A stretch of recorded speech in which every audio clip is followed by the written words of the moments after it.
Hello and welcome wherever you are in the world. If you're listening to this with tired eyes and a mind full of swirling thoughts, you're not alone. Maybe you're in Minnesota, tucked beneath a blanket as the wind whispers through the trees outside. Or maybe it's midnight in Berlin and you're watching the moonlight stretch across your ceiling like an ancient river. Wherever you are, whenever you are, take a moment to tell us in the comments where you're listening from, what time it is and how you're feeling. You'd be surprised how many fellow travelers in time are drifting alongside you. And if this quiet journey into history brings you even the smallest sense of peace or rest, please consider leaving a gentle, like a soft comment, or subscribing. It helps this sleepy corner of the world grow, and it means the world to us. Now breathe in and out. Let the day go. Let the room melt away. Let your bones sink deeper into the mattress. Let your thoughts quiet like snow settling on the roof of a wooden cabin lost in the forest. You are no longer in your home, no longer burdened by clocks or emails or blinking lights. You are somewhere far colder, far older, and far more still. Picture this: Siberia, a vast canvas of white, endless and merciless, snow the color of bone, trees blackened like charred matchsticks.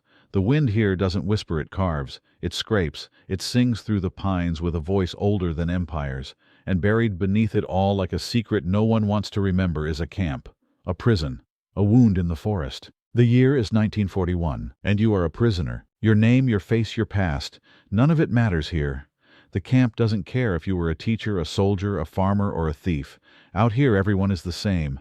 Everyone shivers in the dark. Everyone stares at the bowl of watery soup like it's the last star in the sky. Everyone knows that to dream of escape is madness. The forest is too thick, the cold is too deep, the journey is too long. But you do dream, not just at night. In every blink, every breath, not of revenge, not even of freedom, just of walking west, away from the frostbitten silence, away from the guards with hollow eyes, toward something warmer, toward a place where the snow ends and the wind stops calling your name. They said no one ever escaped from here. But you weren't no one. You were the man who vanished like a ghost, and walked 6,500 kilometers across the frozen skin of the earth. Into legend. And now as you lie still with your eyes closing, the snow begins to fall once more. Each flake a memory, each gust of wind a chapter. Let us begin. Let us walk with him. Into the cold dot, you lie still beneath the thin blanket, your breath barely visible in the icy dark. Around you the barracks creak with the weight of frost and silence. Bodies press close on either side, some snoring softly, some coughing with a rasp that sounds like death dressed in whispers. The wood beneath your back is stiff with moisture, a cold that seeps into the marrow of your spine, curling there like a worm. You don't sleep anymore. Not really. You drift, and sometimes your mind wanders into the gray space between dreams and memory.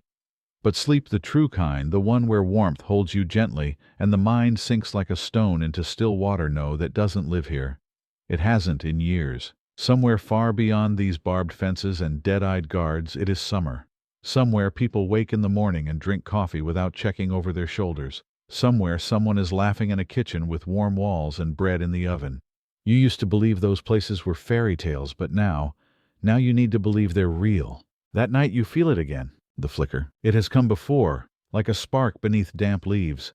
You always smothered it, too dangerous, too impossible. But tonight something is different. Maybe it's the wind howling a little louder. Maybe it's the man who didn't wake this morning, his breath frozen on his lips. Maybe it's the hollow echoing sound of your own pulse in your ears, reminding you that your blood still moves, still fights, still wants. You shift slowly on the wooden bunk, careful not to wake the man above you. A cough racks his thin frame, but he doesn't stir. You turn your head just enough to see the slit in the wall, your only window to the outside world. Beyond it, the night is thick with snow-fat flakes falling slowly, silently, like feathers from a torn pillow. Escape.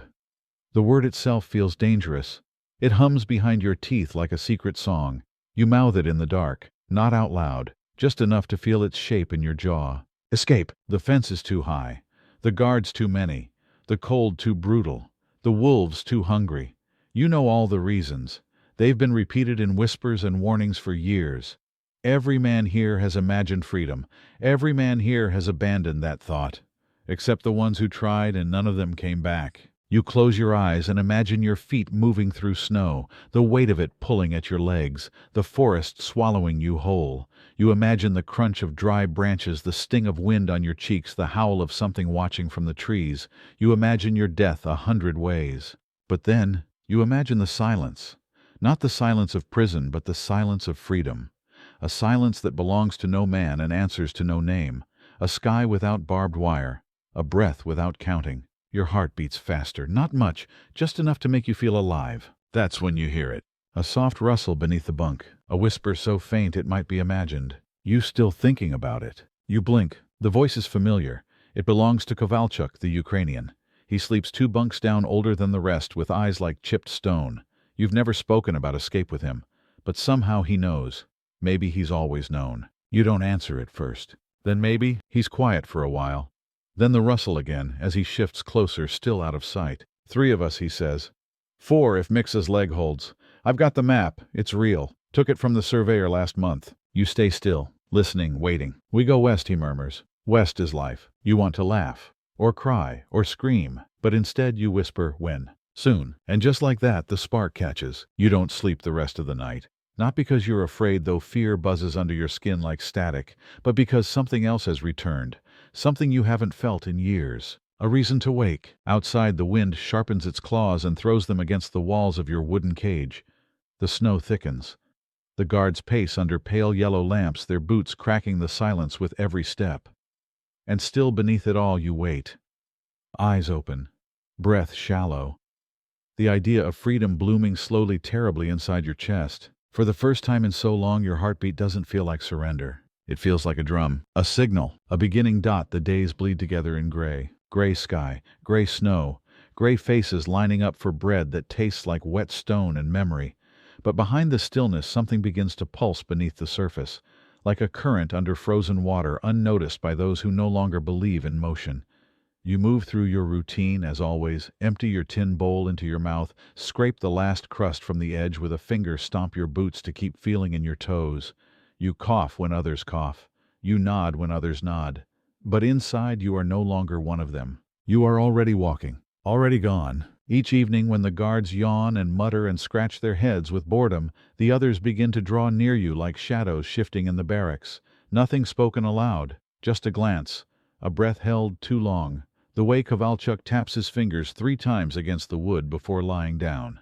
The way Mixa rubs his leg and stares at the wall like he's measuring distance. There are 6 of you. You are not friends. Not in the real sense. In this place, friendship is a liability.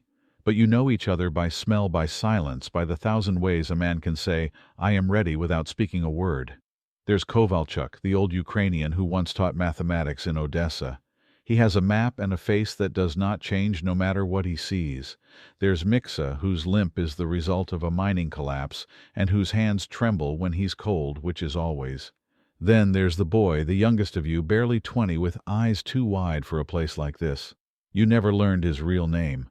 You just call him the boy, and he never complains. The others, well, they come and go. Some show interest but then falter. Some ask too many questions and are left behind. By the 3rd week, the 6 of you are a silent circle bound by a whisper of impossible hope. Kovalchuk shows you the map under cover of night. It's drawn on a piece of old linen stained with oil and soot. He unfolds it like a relic, pointing with one cracked fingernail to a line of blue. River here. We follow it west. This trail logging route, long abandoned, should be clear. You squint at the shapes. The ink has faded. The landmarks are guesses. But it doesn't matter. You're not looking for a perfect path. Only a way forward. Food is the next problem. You each begin to squirrel away crumbs. Bits of boiled potato hidden in sleeves and socks in the lining of your coats. Mixa fashions a pouch from his undershirt. You dry crusts behind the stove, praying the guards don't notice. One night the boy manages to slip into the supply shed and returns with 3 matches and a bent tin spoon. He grins like a thief who's stolen the moon. You don't ask how he got past the dogs. You don't want to know. Time becomes something you feel in your bones, like weather, like instinct. There's no date, no deadline. Only the sense that soon, very soon, the ice will crack and you must be ready to run before the whole lake breaks. Then one night it begins to snow again. Not the gentle kind, but the kind that erases tracks, muffles sound, buries sins. The wind screams through the trees like a warning. The guards pull their coats tighter and stomp their feet, cursing the cold. Inside the barracks, you sit on your bunk with your boots on your hands wrapped in rags. Kovalchuk nods from across the room. Tonight, you feel it in the pit of your stomach, the way a deer must feel when the forest shifts. That night you do not say goodbye. No one does. No one hugs. No one cries. No one promises to wait. You rise in silence, one by one, like ghosts. You slip through the cracks in the camp like smoke, like secrets. The first fence is the easiest. It has a weak post you've all tested with casual pressure for weeks. Mixa lifts the wire, his hands bloodied in seconds. You duck through, heart thrumming. The boy follows, then Kovalchuk. The last two move slower. One of them gasps and you freeze, but no lights flash, no dogs bark. You run, not in a sprint but in long, careful strides. Through snow that grabs your knees, through trees that claw at your faces, through a silence so loud it makes your ears ache. The wind bites. Your feet sink. Your breath comes ragged. But still you move. You are no longer prisoners. You are fugitives. You are flame in a world of frost. You run until the camp disappears behind you. Until the fences are just memories. Until even the stars above seem surprised to see you still alive. The forest accepts you, but not kindly. It is not a place of refuge, it is a test. The trees close around you like jaws, their trunks black against the endless white. The wind slips between their branches and whistles a mournful tune that never ends. Beneath your boots the snow is not soft. It is crusted with ice, sharp enough to bite, deep enough to bury. You don't stop, not yet. The six of you move like shadows. You carry no fire. You speak no words. The snow falls silently, soaking into your coats, melting into your collars, creeping cold fingers down your backs. By the second hour your legs ache with the burn of effort. By the third your lungs sting from the dry air, and your breath comes out in ragged clouds that disappear before they reach the trees. The boy stumbles first. He doesn't fall, not exactly. He drops into a crouch, one knee sinking into the snow as he gasps for breath. You move to help him, but Kovalchuk signals to wait. The boy lifts his head, nods once, and pushes himself upright again. He doesn't want pity. None of you do. You keep walking. Your body moves by memory now. Each step a quiet rebellion against the impossible. Your thoughts shrink to basics: left foot, right foot. Inhale, exhale, pain, cold, forward. The stars above blur into the branches, distant and uncaring. Hours pass. Maybe more. It's hard to tell time when the sun never truly rises, when the sky remains the color of old wool, and every hour feels like dusk. Your boots soak through. Your toes go numb. Your fingers stiffen around the strap of your pack, if a handful of rags and crusts can be called that. Mixa begins to limp again. His leg, the one crushed in the mine, was never strong. Now it drags slightly, catching in drifts. He grits his teeth and says nothing, but you can see it in his eyes. He's calculating. Not if he can keep up, but for how long. You come to a clearing just past dawn, or what you assume is dawn. The sky lightens to a dirty gray, and the snow seems to glow faintly. You collapse beside a fallen tree, your body too exhausted to care what dangers might be nearby. The others follow. No one speaks. Even breathing feels like too much sound. Kovalchuk breaks the silence. We're 10 kilometers out, maybe more. No one chases tonight. You nod. Your ears ring from the wind. Your face is raw. Your lips crack when you lick them, and the blood tastes like iron and dust. The boy pulls something from his coat. A scrap of dried bread already frozen stiff. He breaks it carefully and offers pieces around. You chew slowly. Each bite is a ceremony. You watch the trees. Listen for footsteps. But the only sound is wind and the distant groan of bending branches. Then a rustle. Too loud for the forest. Everyone freezes. You reach slowly for the ice-covered stick beside you. But it's not a guard. It's a fox. Thin, red-furred. Its ribs show through its coat and its eyes glow with the strange intelligence that all wild things carry. It watches you for a long moment, unblinking. Then, without fear, it trots past, unconcerned, unimpressed, indifferent to your desperate struggle for survival. It disappears into the trees. The boy watches it go. Lucky, he murmurs. The first word anyone has spoken since the fence. You nod, not because you believe it, but because it helps. By noon you're moving again. You pass under branches heavy with snow, their weight bending them low like monks in prayer.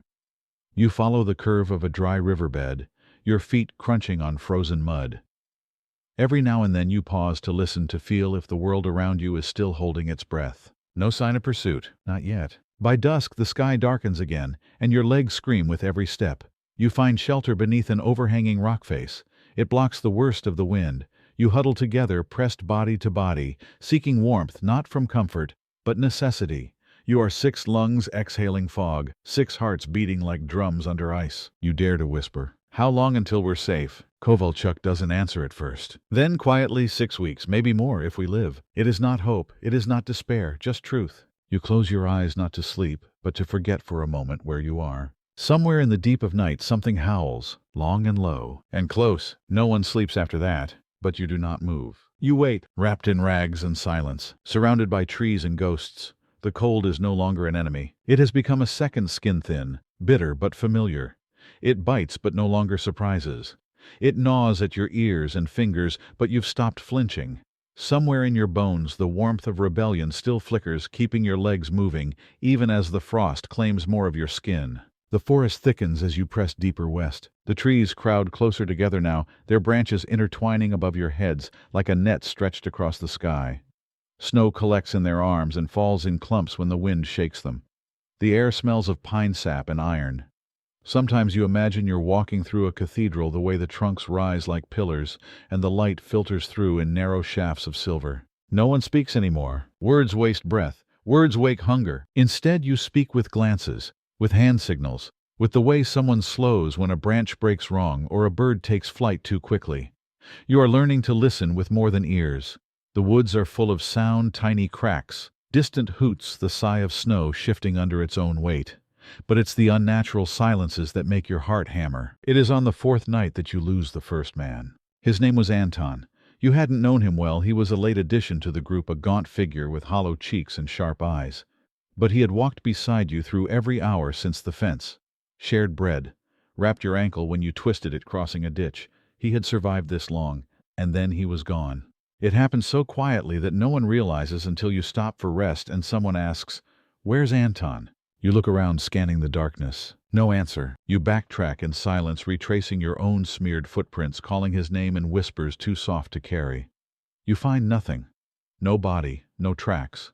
Only a single smear in the snow, long and narrow, as if something had been dragged away. You stand over it, your breath catching. The trees are quiet. The wind stills. Kovalchuk mutters, "Wolf." The boy shakes his head. No blood. No one speaks after that. Back at camp, Mixa lights a flame for the first time. A single match flicked with shivering fingers, brought to life beneath a small pile of twigs and dry bark. The fire is weak orange and uncertain, but it draws all of you closer like a spell.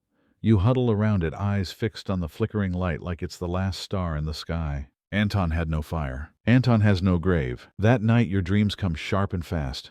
You see a figure standing in the woods, eyes glowing faintly, not wolf nor man, just presence. You wake with a gasp, your chest tight, your lips frozen to your teeth. The others stir beside you, but no one speaks. There are no words to calm that kind of fear. The kind that waits in the dark behind the trees. The kind that watches. By morning your body feels stiff as wood. You rise slowly, limbs aching, back cracking. You chew a strip of frozen bread, not for nourishment but for motion. Something to do with your mouth besides scream. You walk again. Hours pass. The snow grows deeper. Your feet vanish into it with each step, and you must lift your legs higher just to move forward. Mixa struggles more now. His limp has worsened. He falls behind. More than once you pause to let him catch up, watching his mouth twist with pain as he drags himself through the drifts. He doesn't complain. He never does. Just breathes like a dying ox and keeps going. You all know what will happen. You all pretend you don't. By dusk the sky bleeds red between the trees. A storm is coming. You can feel it in the air, too still, too heavy. The birds vanish. Even the wind forgets to breathe. You find a hollow between 2 ridges and decide to stop. The fire is lit again, one of your last matches. You take turns holding your hands over the flames. Fingers cracked and blackened skin splitting at the creases. The boy whispers, "We're not going to make it, are we?" You don't answer. Not because you don't believe, but because belief is fragile. And tonight even the fire feels afraid. That night the snow begins to fall harder than before. Thicker. Faster. It eats the world. You bury yourselves under branches and blankets, curl like children beneath the storm. But the cold finds its way in. It always does. Sometime before dawn, Mixa coughs once, then twice, then no more. When morning comes, he is still, face pale, hands curled, a crust of snow on his lashes like sleep. Kovalchuk checks his pulse, then shakes his head. No one cries. You dig a shallow trench in the frozen ground with your hands and broken spoons. You lay him down with a crust of bread in his coat and a string of thread from the boy's sleeve. You cover him with snow. There are no prayers. Just silence, and the quiet sound of 5 men walking away. The snow doesn't stop. It falls like a curse, soft and endless, until the world disappears into shades of white and gray. The trees lose their color. The sky forgets the sun. Even your memories begin to bleach at the edges, as if the cold is reaching backward into your past to erase who you once were. You are 5 now. Mixa is behind you, buried in a bed of frost and silence. No one speaks his name, not out of disrespect, but reverence. In this forest, names have weight. Saying them aloud might pull you backward, back into grief, into stillness, into the same frozen ground that holds him now. You walk in silence, snow crunching beneath your boots like broken bones. The cold has grown teeth. It gnaws at your joints, your ears, the corners of your eyes. Your lips are cracked open in several places, bleeding every time you speak or try to. The boy hums sometimes. Not songs, just sounds. Short, strange, tuneless things that seem to help him walk. You hear it at your back, low and steady like a dying bee trapped in a glass jar. It might be madness, but it keeps him upright. And these days, that's enough. Kovalchuk leads. He always does. He carries the map folded into a tin biscuit tin wrapped in rags to keep it dry. Every morning he studies it like a priest with scripture. His eyes scan the faded lines, the crooked arrows, the tiny landmarks drawn by hand. You never know what he sees, but he always chooses a direction and begins to walk, and the rest of you follow. You are no longer walking toward freedom. That idea is too big now, too abstract. You are walking toward the next hour, the next breath, the next patch of dry ground. Survival has become your religion, and movement its only prayer. That day you find a frozen river. It stretches before you like a silver scar, half buried beneath snow, lined by black pines that point like spears toward the pale sky. You stop at its edge, listening. Ice groans beneath the surface. You test it with your weight. It holds. Barely. Kovalchuk nods once. We cross. You go first. Your boots creak over the brittle crust. Beneath you water shifts, slowly muffled by ice thick as a door. Every step feels like a question. Every crack beneath your feet is an answer you don't want to hear. Halfway across, the boy slips. His arms flail, his body hits the ice hard, and for a breathless moment the world holds still. Then the sound comes, a sharp snap like wood splitting, and a dark line snakes out beneath him, thin and deadly. You move fast. You grip his arm, pull him upright, and half drag him the rest of the way across. When you reach the far bank, he collapses into the snow, panting. You say nothing. Neither does he. But his eyes say thank you. And yours say don't ever fall again. That night you find shelter in a cave. Not deep, just a hollow in the rock, half covered by fallen trees. It blocks the wind, and for that alone it feels like heaven. You gather what dry wood you can. Kovalchuk strikes a match, your second to last, and the fire flares weakly to life. The boy removes his boots to dry his socks. His toes are red and raw, 2 of them blackening. Frostbite! No one says it, but you all see it. He bites his lip as he presses his feet near the fire. You chew jerky, what's left of it softened with a bit of melted snow. The salt stings your chapped lips, but it fills your stomach just enough to remind your body that it still matters. Zoran speaks for the first time in 2 days. What happens when the matches run out? No one answers, not even Kovalchuk. Instead, you all sit in silence, watching the flames like oracles, hoping they will burn long enough to warm your bones, long enough to distract you from the truth. You sleep in shifts. The cave creaks with wind. Snow gathers at the entrance. Somewhere beyond the trees, an owl calls once and is silent.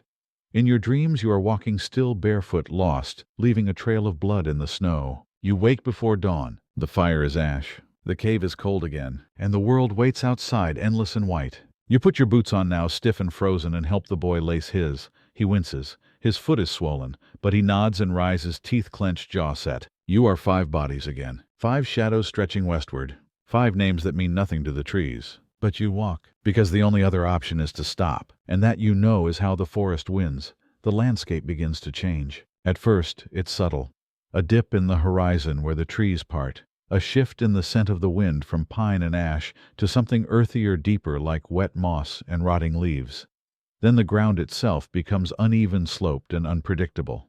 You've entered the foothills. Climbing begins. Not steeply, not yet, but enough that your calves burn and your breath shortens. Each rise leads to another. Each crest offers only more trees, more wind, more snow, but also something else. Tracks. You spot them first. A trail of broken branches freshly snapped low to the ground. Not made by wind, not by fox. Too erratic. Too large. Bear, Kovalchuk mutters, crouched over the mark's gloved hand, brushing snow aside. maybe 2 days old, maybe less. The boy pales. He's barely keeping pace, as it is his feet bruised, one toe now dark and rigid with frostbite. He's stopped humming. His lips are split so deep they barely move when he talks. But when he hears the word bear, he tries to straighten, tries to look strong. You don't lie to him. You just look away. You begin to carry more of his weight, his pack, his coat when he's overheating. At first he resists, then he lets you. Pride dies quickly in the cold. You march through the hills in single file. The wind is crueler here. It cuts sideways through the trees, whistling like teeth over glass. Ice crystals sting your cheeks, your eyes water and freeze at the corners. By midday, the snow grows deep enough to swallow your knees. You use branches to test the ground ahead. Twice you step into hidden dips and collapse waist deep.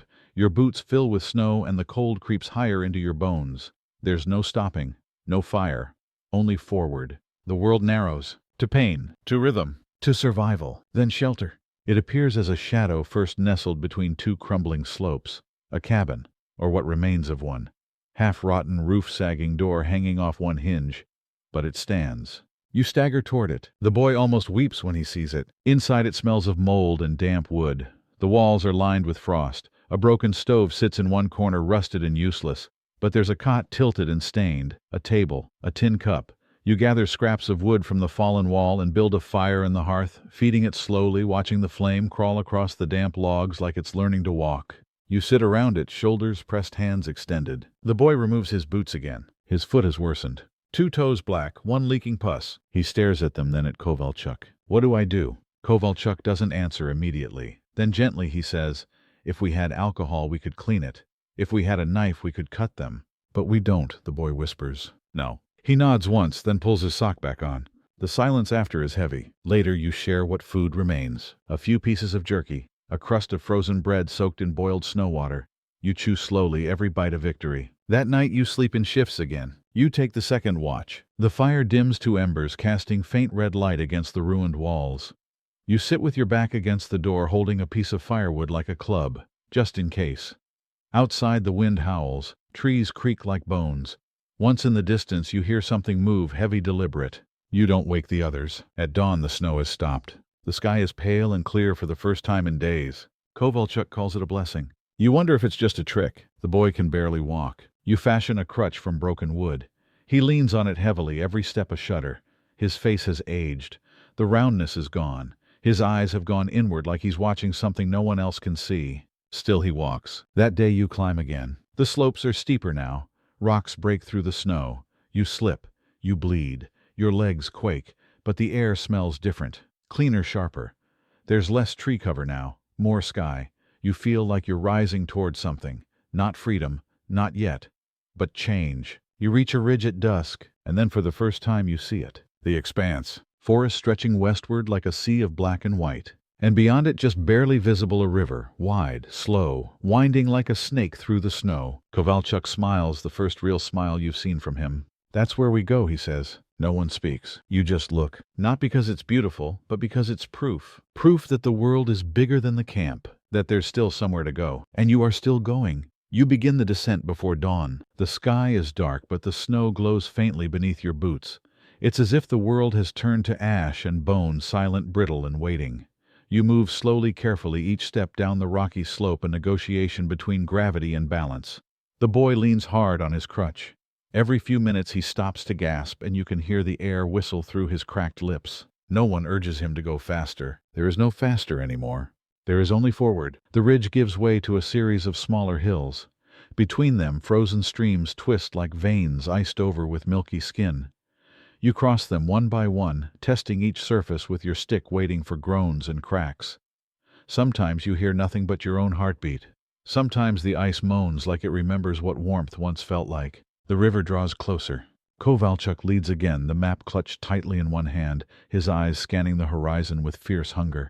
He doesn't speak unless he has to. You've learned not to break his rhythm.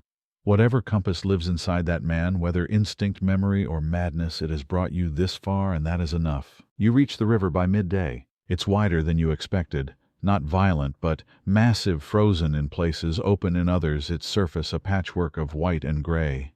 Snow drifts along its banks, hiding stones and dead roots. Trees crowd close their trunks, leaning like sentries watching a forgotten border. The wind here is sharp. It slices across the ice, lifting fine snow into the air until everything sparkles briefly like broken glass. You shield your face with your sleeve. The boy whimpers once quietly. His foot drags behind him, nearly useless now. Every time he stumbles, a small puff of red dots the snow. His sock is soaked through with something darker than water. You stop. He looks up at you. You kneel, unwrap his foot slowly. It's worse. The black has spread. 2 toes now stiff as wood, and the skin above them has turned a sickly purplish hue. Infection. You don't say it aloud. You don't need to. He sees it in your eyes. Cut it off, he whispers. Just do it. You shake your head. No blade. He smiles. It's the saddest smile you've seen in your life. You wrap the foot again. Tie it tighter. Say nothing. The river must be crossed. There is no bridge, no path, only ice and risk. Kovalchuk crouches beside it, tests the edge with a boot. The surface groans. He steps back. We go upstream, he says. Look for narrower water. You follow. It takes hours. The cold sinks deeper with every step. You stop feeling your fingers, then your wrists. Your breath grows shallow. At one point you think you see a house, a chimney, a roof, but it vanishes when you blink. Just another illusion conjured by cold and hope. Finally, you find a bend in the river where the ice thickens. Kovalchuk steps onto it. The ice holds. One by one you follow. You move quickly, staying light on your feet, eyes darting to the dark water swirling just inches below. The current is slow but deep. If you fall, you will not climb back out. The boy goes last. He grips his crutch with shaking hands, takes a step, then another. Halfway across he slips. You lunge without thinking. Your hand grabs his coat. His crutch skids away. His leg crashes through the top layer of ice, and he screams a sound so raw it cuts through the wind like a blade. You pull hard. Others grab your shoulders. The chain holds. Together you drag him across. His foot is soaked, frozen. The skin has split. He doesn't scream again. He just shakes. You huddle around him on the far bank. Build a fire with the last match. Strip his boot. Warm his foot by the flames. He stares at it like it no longer belongs to him. Kovalchuk watches the sky. We can't stay, he says. You nod. You put the boot back on. The boy doesn't resist. That night you walk deeper into the woods beyond the river. The land flattens again. The trees grow thinner. You find a clearing with fallen logs and gather what little wood you can. The fire is weak but real. It dances in your eyes and casts long shadows on the snow. The boy sleeps beside you, moaning softly. You press your hand to his forehead. Burning. He's sweating in the cold. Kovalchuk leans in. Fever. You nod. You know what that means. The boy is dying, and the world keeps moving. The fever does not break. By morning the boy's skin glows with heat, his breath rasping, shallow and fast. He murmurs nonsense in his sleep, names you don't recognize, half-formed questions, pieces of lullabies. His body curls inward like it's trying to escape itself. The blanket you wrapped around him is damp with sweat.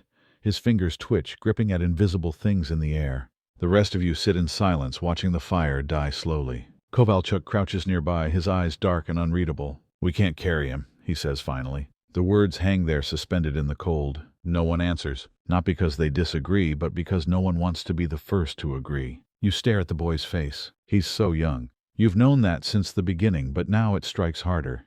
His cheekbones are sharper, but there's still a softness in his jaw, a curve in his mouth that hasn't had time to harden. He doesn't belong here. None of you do. But he... especially not him. We stay another night, you say, voice rough, then decide. Kovalchuk nods once. That day is long. The wind returns, whistling low through the trees. You gather what dry wood you can find, scavenge a few frozen berries from a bush near the clearing.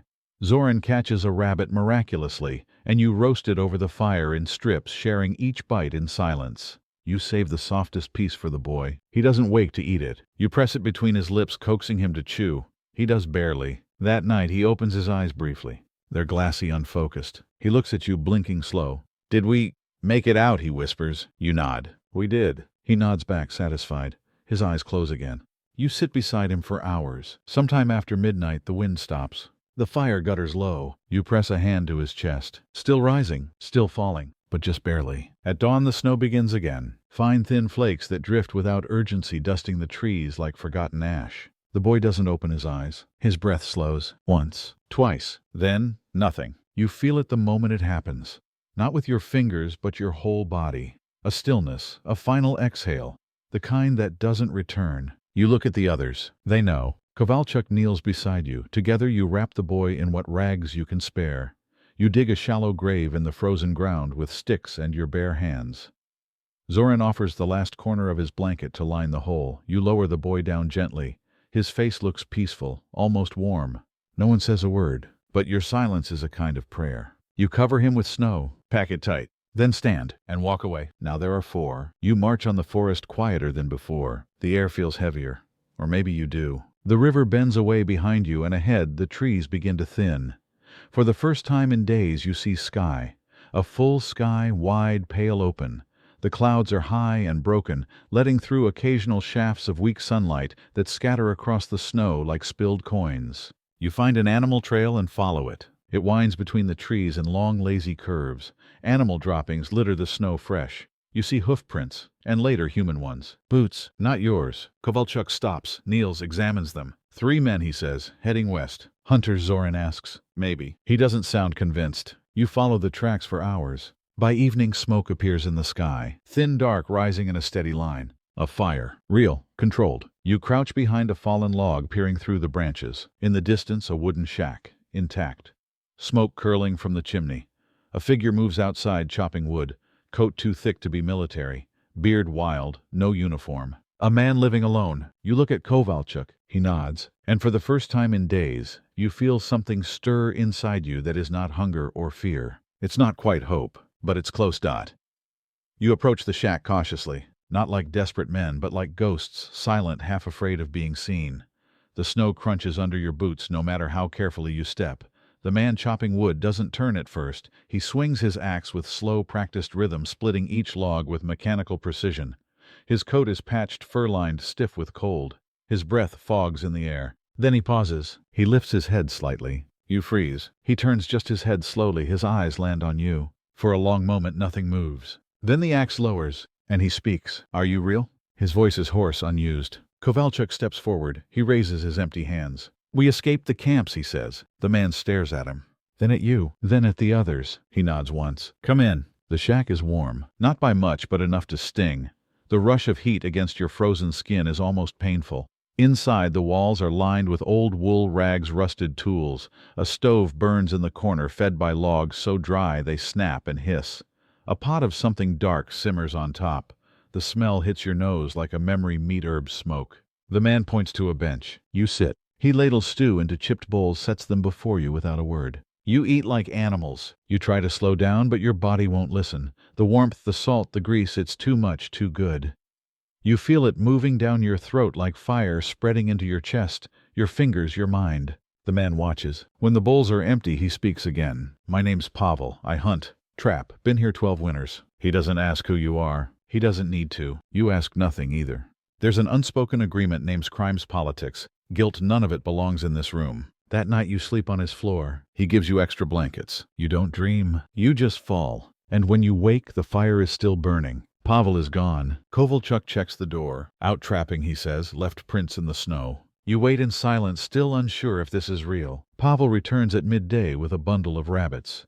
He doesn't speak much, but he shares everything. Food dry, socks, even a flask of something strong that burns your throat and warms your chest. He looks at you with something like pity, but not fear, not suspicion, just tired recognition. On the second day, he speaks more. You came from the Gulag. Kovalchuk nods. North of Kolyma. Pavel whistles. Hell's doorstep.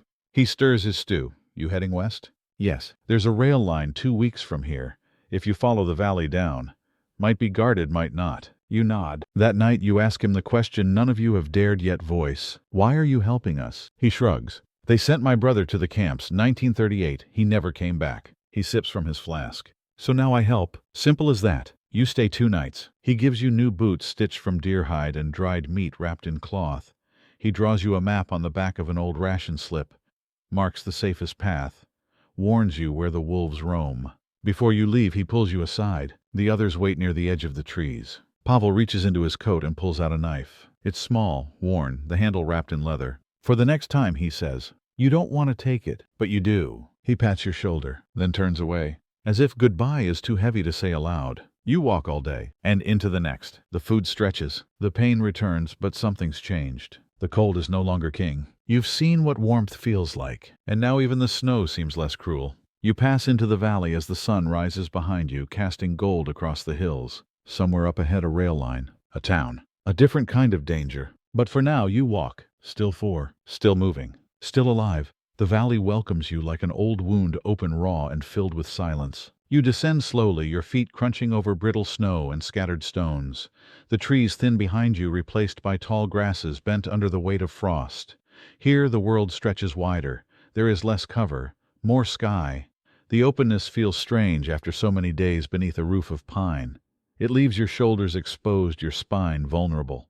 You feel watched, not by men, but by the land itself. The wind moves through the tall grass in whispers, dragging low fog across the field. The horizon is smeared in white, and everything ahead looks the same: ghost-like hills, skeletal trees, shadows that might be barns or might be nothing. Kovalchuk studies the map Pavel gave him. He turns it slowly in his hands, then points. We stay low. That ridge follows the riverbank. It should bring us near the rail. You nod and the march begins again. Days lose meaning out here. You follow the slope of the land like water might, slipping between outcroppings, ducking under brush, crawling across icy ground when the openness becomes too dangerous. There are no more paths, no more prints in the snow. Just direction. West. Always west. The food from Pavel holds. Barely. You ration carefully, chewing strips of dried rabbit until your jaws ache, sipping melted snow from shared cups, counting each meal like it's your last. Hunger has become your shadow, but it is not your master. Not anymore. Each night you make a small fire hidden behind rocks, low and smokeless. You take turns on watch. You listen for footsteps that never come, voices that never arrive. The silence becomes heavier the closer you get to the rails. On the fifth day you see smoke again, far in the distance. Not like Pavel's smoke, thicker, blacker, engine smoke. Kovalchuk spots it first. He stops on a ridge, points through the bare branches. There. Below, nestled between low hills, a railway cuts across the landscape like a scar. A train is moving slowly along it, just a few cars, cargo most likely pulled by a steam engine, puffing soot into the sky. It's both beautiful and terrible. Proof that civilization still exists. Proof that it's close, but also a threat. You lie flat on your stomach watching the train pass. Its wheels grind across the ice-covered tracks, and for a moment you imagine being on it, sitting beside a window, wrapped in a coat, watching the world pass instead of walking through it. Then it's gone, and the cold returns. You move again, south of the tracks. Kovalchuk leads you through a gully, using the land as cover. For 2 days you shadow the railway, never too close, never too far. You pass through frozen meadows, skirt the edges of farmland long abandoned, and once in the early morning light you see a farmhouse in the distance. Smoke curls from the chimney, curtains move in the windows. You stop and crouch low. There are people inside. Real people. But you don't go near. Trust is not a luxury you carry. You sleep that night in a ditch lined with dead grass. Frost creeps up your boots and coats your hair. You think about the boy again. His name, his eyes, the way he asked if you'd made it out. You whisper yes, just to say it again. The next morning, you find the rails. Not from afar, but from beneath. You crawl under a rusted section where the land dips low and the ice has cracked wide. Above, the steel tracks stretch in either direction. Beside them, telephone lines sway gently in the wind, humming with voices you cannot hear. Kovalchuk stands and looks west. There's a station, he says. 20 kilometers, we don't go near it. Then what? He looks down the line. Southwest. We head toward the border, China Zoran asks. Eventually. You don't ask how he knows. You've stopped asking many things. You walk. For 3 more days. The world becomes quieter. You pass no more houses. No more smoke. Just open land and the endless trail of rails like veins under the sky. On the 7th day after leaving Pavel, your feet give out.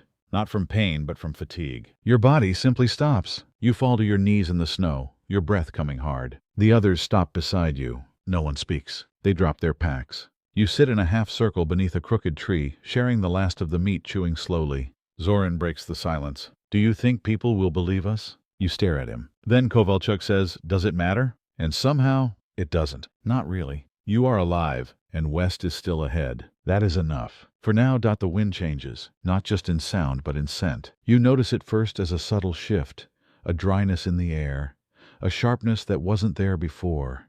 It no longer smells of snow and pine and rot, but of dust and metal, and something unfamiliar, like a new country breathing from just beyond the hills. It means you're getting closer. The trees thin out completely now. Only scrub and stunted bushes remain. The ground turns rocky, the snow more patchy than constant. You walk on hardened earth for the first time in weeks. It feels wrong beneath your boots. Too solid, too loud. Kovalchuk points to the horizon. There, that ridge. Once we cross it, we'll see the valley. That's the last stretch before the lowlands. No one asks what lies beyond the lowlands. You don't care. You don't need to know anymore. All you need is for the land to stop trying to kill you. You make the climb slowly. The hill is steep and bald, no cover. Each step sends pebbles skittering down behind you. You move bent low, almost crawling. The sun presses weakly through pale clouds. For the first time it feels warm on your back, only slightly, but enough to make you pause and tilt your face upward. The warmth makes you dizzy and grateful. You crest the hill just after midday, and there it is, the valley. Not a town, not a camp, just open land. Flat wide with tufts of dead grass poking through the melting snow. A frozen stream cuts through the center, glittering faintly. In the far distance, a smear of green. Not trees, something else. You see that, Kovalchuk says. Fields. He doesn't smile. But his voice is different, like he almost could. You descend carefully. The earth under your boots is slick with thaw. The air is thinner. The snow here is old, melting in clumps, muddy and grainy. You slip more than once, catch yourself with numb hands, and keep moving. You feel lighter, not because the journey is over, but because for the first time it might end. That night you don't light a fire. Too exposed, but it's not as cold. You huddle beneath a dead tree and watch the stars blink to life. The sky is vast here, wider than you remembered. It no longer feels like a ceiling. It feels like a question. Zoran hums under his breath. A tune you don't know, maybe one he made up. Maybe something from his childhood. No one tells him to stop. You fall asleep with the sound of it lingering in your ears. In the morning you cross the valley. It takes hours. Your feet ache with every step, but the ground is dry in places now, muddy in others. You step around puddles, jump small cracks in the earth. The trees are gone entirely. And then a head movement. You freeze. A figure, far off but upright, not in uniform. A farmer. He walks slowly across the field, dragging something behind him. A cart, a plow. You duck low behind a rise, heart pounding. The man stops. He looks in your direction. You hold your breath. But he doesn't call out, doesn't raise a hand, just stares. Then continues walking. Zoran exhales. He saw us. Kovalchuk nods. Let him. You continue walking. Slower now, not out of fear but weariness. You pass by a cluster of old fences, half collapsed. A rusted pail, a broken wheel. Signs of life that once tried to thrive here and failed. The wind picks up dry dust and tosses it across the snow. By dusk you find a barn, empty, leaning sideways. You crawl inside and sit beneath its splintered roof, staring at the sky through the gaps. A single bird lands on a rafter above you, watching with round black eyes. It chirps once and flies off. You hear a dog barking in the distance. A real dog, not a prison dog, not one trained to kill. The sound is almost comforting. That night you sleep without fear. And for the first time in your long journey, no one takes watch. You wake to morning mist and soft light. You stretch and begin walking again. Toward the next field, toward the next shape on the horizon, toward the line, whatever line it is that means you're finally somewhere else. You see the border before you understand what it is. It begins as a fence, simple, unmarked, stretched across the horizon like a string lost in the snow. No lights, no guards, just wooden posts and thin wire sagging in places, buried in others.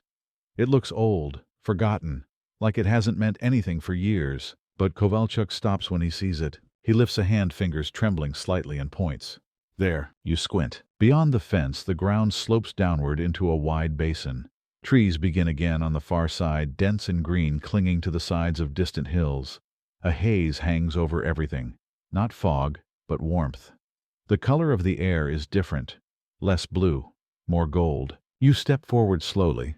Each footfall lighter than the last. It doesn't feel real, not after all these weeks. You reach the fence and place a hand on one of the wooden posts. It's rough and splintered, real. A dead vine twists around the top like a crown of thorns. You look left, then right. The line disappears in both directions. No towers, no dogs, no orders shouted through megaphones, just a border. Kovalchuk crouches and clears away snow at the base of the post. The soil beneath is soft. He touches it with his bare fingers. Then he smiles, not wide, but deep. Like something inside him finally gave way. Like a muscle that's been clenched too long, finally relaxing. He looks at you. China. It hits you like a wave. Not celebration, not relief, just stillness, then exhaustion. You step over the fence, not with triumph, just with need. Zoran follows. Then the last man. Kovalchuk lingers for a moment as if committing the moment to memory. Then he steps across too. And you are somewhere else. For the first time since the escape, you are not in Russia. The land feels different beneath your boots. The air tastes different on your tongue. You walk for hours through the trees. They smell richer here. The wind is warmer even in winter. You spot birds you don't recognize, small flashes of color flitting between the branches.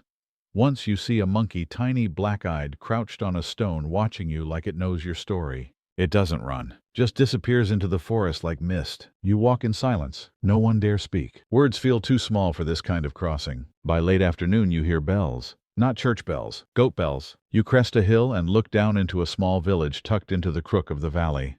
Low stone houses with red roofs, smoke curling lazily from chimneys. Children's voices echo faintly. You smell cooking spice and fat and firewood. You drop to your knees. You don't remember doing it, but you're there in the snow staring down at the ordinary miracle of life. The others stand behind you frozen. You all look like ghosts, but ghosts who made it. You enter the village as the sun dips low. People stare. They don't run. They don't shout. A man approaches you cautiously, a scarf around his mouth, a shovel in one hand. Kovalchuk raises both arms slowly, palms open. "Refugees," he says. The man frowns, but not unkindly. He calls something over his shoulder. A woman appears, then another, then a boy with a goat. Soon you're surrounded by faces, curious, concerned. They ask questions in a language none of you understand. Kovalchuk repeats the word refugee. One of the women steps forward. She gestures for you to follow, and you do, because what else can you do? She leads you into a low house with a tiled roof and heavy door. Inside, the heat hits you like a blanket. A fire crackles. The smell of broth fills your lungs. She points to a bench. You sit, and for the first time in months you are not outside. She brings bowls, water, bread. No questions, only presence, only care. You eat, and when you finish, you put your hands on the table and close your eyes. Sleep takes you like a tide. When you wake, the others are still there, curled on mats covered in rough blankets. The fire is still burning. You are warm, safe, somewhere new, alive. You wake to the sound of chickens, not gunfire, not sirens, just chickens. Their clucking rises through the cracked windows, mingling with the hiss of something boiling on the hearth. Morning light pours through the gaps in the wooden walls like liquid gold. It paints the floor. It warms your cheek. For a moment you don't move. You just lie there breathing as if the air itself might vanish if you shift too fast. Then the woman appears again, the one who led you into the house. She carries a pot wrapped in cloth. Her face is lined, not from age alone, but from years spent reading weather, raising children, building warmth where the world had gone cold. She doesn't smile, but she nods and sets the pot beside the hearth. You sit up slowly. Your legs ache, but differently now. Not the sharp bite of frozen joints, but the dull throb of tired muscles beginning to heal. You look around. The others are still asleep, scattered across the floor like stones dropped from a broken bag. Kovalchuk leans against the wall, eyes half open. He nods at you faintly. You say nothing. There's nothing that needs saying. The woman offers you a bowl. You take it. The soup is thin, but warm. Broth greens, maybe a sliver of meat. It tastes like earth and effort. You hold the bowl between your hands and sip slowly, letting the steam rise into your face. It brings tears to your eyes, and not from the heat. Later a man arrives. You hear his voice before you see him, low, rhythmic, speaking with the woman outside. Then the door creaks open and he enters. Middle-aged, clean coat, a notebook in one hand. His eyes scan the room like a farmer inspects fields after a storm. Kovalchuk stands to meet him. They speak, slowly, carefully. The man switches between Chinese and broken Russian. Eventually they find common ground. You learn he is from the local authority, a kind of border agent, but not military. He asks where you came from. Kovalchuk answers simply, Kolyma. The man goes still. Then he nods. He asks if there are more. Kovalchuk shakes his head. Just us? He writes something down. Asks for your names. You give only your first. He doesn't press. Then he says something none of you expect. You are safe here. Not temporarily, not conditionally, just safe. You feel the words land in your chest. Heavy. Real. He tells you there will be interviews. Paperwork. Perhaps a trip to a larger town. But for now you stay. You rest. You eat. You recover. And for the first time in months that feels possible. That afternoon you're taken to a bathhouse at the edge of the village. A woman heats water over fire and pours it into wooden tubs. You peel away your clothes rags really and step in slowly. The heat shocks your skin. It seeps into your bones. Your body trembles. You sink. You exhale. And for a long time you say nothing. Later you shave. Your beard falls away in clumps, revealing a face you don't fully recognize. Thinner, older, but still yours. The others do the same. When you return to the house, fresh clothes wait. Secondhand, worn, but clean. You dress in silence. Then sit near the fire again, letting the new warmth settle into your limbs. That evening a child comes to the door. Small, curious. She peeks in wide-eyed. You smile. She doesn't run. She just watches, then disappears again. The woman laughs softly. The fire crackles. And for the first time in a long, long time you realize something terrifying and beautiful. You are no longer a prisoner. You are a man again. A man with a past, yes, but also a present, and maybe a future. You don't know where you'll go next, what name you'll take, what job you'll find, what country might accept you. But for now, in this quiet room with soup in your belly and firelight on your hands that no longer matters, you are here, and here is enough. You begin to count time again. Not in hours or kilometers, but in bowls of soup, in sunrises, in the slow healing of skin and silence. The days move gently here, without fences, without shouted orders, without the frozen tick of survival counting down inside your chest. And though your body still aches, it is no longer pain that commands you, it is memory and hunger. But a different kind now. Hunger for stillness, for names, for the feel of your own breath in a room that isn't watching. The villagers don't ask much. A few nods in passing a loaf of bread left at the door, a shared smile. A small boy brings you dried fish tied in cloth. You offer him a carved button in return, something you'd been saving without reason. He pockets it like treasure. One evening a woman beckons you to her garden. It's a frozen plot, mostly dead stalks and brittle weeds, but she hands you a spade and points. You understand. Not with words, but with the rhythm of hands and breath and the unspoken knowing that labor shared is a kind of welcome. You till the soil slowly. Your fingers remember. Years ago, before the Gulag, before the forest, you did this. On your father's land. Or was it your uncle's? The memory is soft like smoke. You can't see its edges, but your hands remember the weight of earth. The others find their own rhythms. Zoran helps repair fences. Kovalchuk teaches a child to count in Russian. The fourth man, whose name you still don't know, has begun drawing again. With charcoal on scrap paper. Faces mostly. Places. A tree bent like a spine. A stove with firelight pouring out. A row of boots by a door. He offers you one sketch. It's of the boy, the one who died by the river. You hold it without speaking, and something cracks quietly inside your chest. A week passes, then another. The man from the border office returns with a truck. He tells you the larger town has agreed to process you. Paperwork, registration, possible passage south where there are camps not like the ones you escaped, but ones made for people like you. Refugees, strays, survivors. You look at the village one last time. It is early morning. Smoke rises from a dozen chimneys. The old woman watches you from her doorway, arms crossed. She doesn't wave, but she nods. You nod back. The truck rattles down the dirt path. The land spreads wide again. No snow now. Just mud and thaw and distant green. In town you are examined, photographed, printed. They take your fingerprints and ask you the same questions again and again. Where did you come from? How long were you in the camps? Do you know your crime? You answer simply, honestly. When you don't know, you say so. They seem surprised by your calm, but they don't press. You are given papers. Blanket, clothes again. Shoes this time, not boots. You are sent south toward the coast. In the city the world changes again. Electricity, cars, markets, the smell of fish and oil, and 1,000 voices speaking 1,000 languages. It overwhelms you at first. The lights are too bright, the crowds too fast. You feel like a child again, small, slow, always one step behind. But no one chases you. No one calls your name. At night you sit near the port and watch ships move across the water. You imagine boarding one. Not to run, just to go. Someplace warm, someplace without memories stitched into every tree. You sleep in a cot. You eat rice and salted cabbage. You write your name on a form. It feels strange in your hand, like trying on a jacket that almost fits. A man in uniform tells you there are options. You can apply for resettlement. Canada, Australia, perhaps Argentina. It will take time. More papers. More waiting. You nod. You're good at waiting. While the others talk in corners, argue hope, despair, you walk to the edge of the dock and sit quietly. You don't look back anymore. Not toward the north. Not toward the camp. Not toward the dead. You just look forward. Toward the waves. Toward the faint outline of ships on the horizon. You close your eyes, and for the first time since you stepped into the snow, you allow yourself a single thought. I survived. You receive your new name before you receive your destination. It arrives in an envelope, thin, crisp, printed in unfamiliar characters.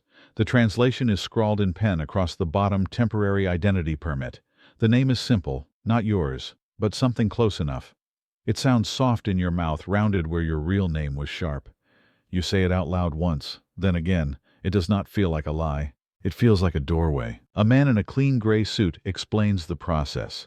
His voice is kind but tired, as if he's had this same conversation 100 times with 100 ghosts who all wear the same sunken eyes.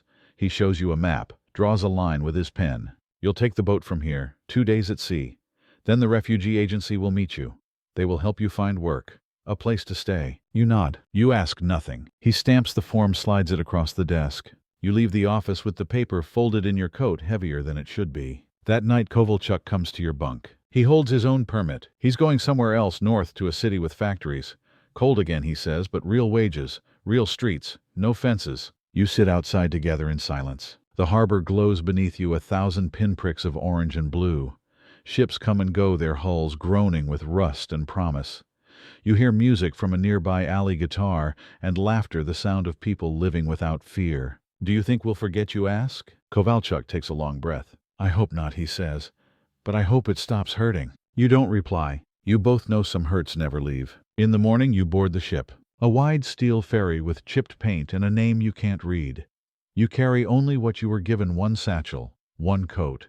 The charcoal sketch of the boy folded carefully inside. The ship rocks gently as it pulls away. You stand at the rail and watch the land grow smaller. There is no ceremony, no farewell, just distance. You spend the journey in silence. The sea is calm, gray, and endless. You think of your first steps into the snow, of the river, of the fox, of the boy's hand reaching for yours beneath the ice. On the second night you dream, not of the camp, not of the forest, but of a field, sunlit, full of grass that moves like water. You are walking through it barefoot, and the soil is warm, and somewhere nearby someone is calling your name. Not your real name, not the one they took from you, but the one you've yet to earn. You wake with tears on your face, and you let them fall. When the ship docks, the officials speak a new language. They smile. They gesture. They guide you gently. You step onto the dock like a child learning to walk. Your feet feel unsure, but they move. One step, then another. The city rises before you, buildings taller than anything you've seen, the air thick with spice and motion. People of every shape and color. No uniforms, no chains. You are led to a building with open doors. Inside, a woman takes your paper and gives you a key, a bed, a small wooden box. Inside it, a toothbrush, a comb, a packet of tea, and a letter. Welcome. You sit on the bed. It doesn't creak. The window looks out over a park. You hear children shouting in a language you don't understand. You hold the letter in your lap. You unfold the boy's drawing. You place it beside your pillow. That night you make tea. You drink it slowly, staring at the stars. You think of the man with the axe, the fire, the rabbit stew. You think of the old woman in the village. You think of Mixa, of Anton, of the boy, of Kovalchuk. And you promise them all, without saying it aloud, that you will live. Not just survive, but live. Whatever that means now. Tomorrow you will go to the agency. You will ask for work. You will learn the names of streets. You will carry water, sweep floors. And if you are lucky, someday someone will ask your story. And you will tell it not as a tale of suffering, but as a quiet thing. A long walk through snow. A hunger that did not kill. A name lost, and a name found. The first job they give you is sweeping. A school 2 blocks from the refugee center. Concrete floors. Long windows lined with chalk dust. Children run through the halls with loud voices and shoelaces undone, their laughter echoing off the walls like birds in a train station. At first, you flinch at every shout.